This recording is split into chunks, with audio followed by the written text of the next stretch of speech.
Let me mention 3 specific areas on which, in my view, we really should focus in the months and years ahead. The first is local solutions and careful planning.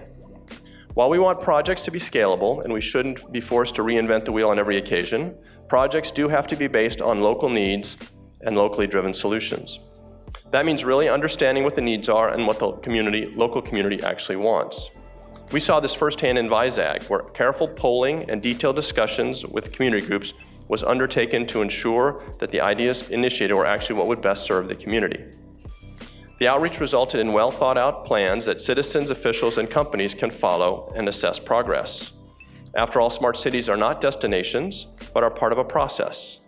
They are all about continuous collaboration among private and public stakeholders to improve the quality of life for urban dwellers. The second focus area is innovation, technology, and good governance. Smart cities must continue to use and benefit from the latest advances in innovation and advanced technologies. In Silicon Valley last fall, the Prime Minister spoke repeatedly about innovation. He called for bringing together the best minds of India and the United States who could use the latest advances in science and technology to solve our 2 countries and indeed the world's biggest challenges. In short, he encouraged all of us to look at ways to harness our great networks of entrepreneurs and innovators to improve the lives of ordinary people. He said, quote, "In this digital age, we have an opportunity to transform the lives of people in ways that were hard to imagine just a couple of decades ago."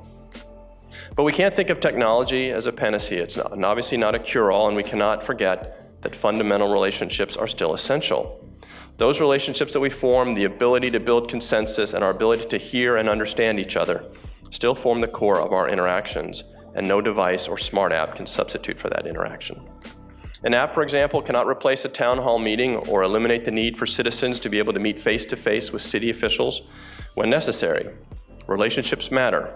Building trust is imperative. Good governance will continue to be essential. But as I said before, technology can be the accelerator, the connector, and the enabler. I've seen firsthand what US companies are doing and the good that our technologies and know-how can provide. We also have to keep in mind that innovations and technologies don't always come from large and well-known companies.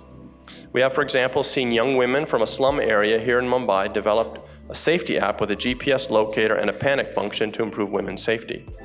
We've seen tech innovations from high schoolers in Chennai who developed an app to help citizens get rid of trash by creating an online marketplace.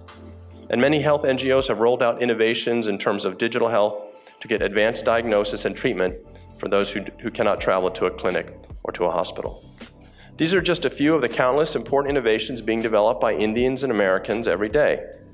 We have to continue to seek out, support, and foster the spirit of innovation in both our countries. The third area of focus is financing. The biggest challenge consistently identified by American companies and stakeholders relates to financing infrastructure and smart city projects in India. The Ministry of Urban Development is starting to capitalize the Smart City program with funds for the first tranche of winners of its challenge competition, and has mandated that cities establish special purpose vehicles for project management and implementation. Many Indian states are following suit, appropriating funds for their own smart cities, including here in Maharashtra. These are very important steps that have resonated with American companies that are seeking clarity on the way forward. We've had a productive dialogue with the national government also, as well as with individual state, on individual project finance strategies, including some pilot projects on the use of municipal bonds and improved public-private partnership frameworks. But much remains to be done to attract the levels of private capital and develop the kind of innovative financing mechanism that can support large-scale and sustainable urban infrastructure projects. Making progress on all the ease of doing business indicators will also continue to be essential in attracting, maintaining, and growing investments in Indian smart cities. I truly believe that great things are possible in the years ahead with continued innovation, careful planning, hard work, and community involvement.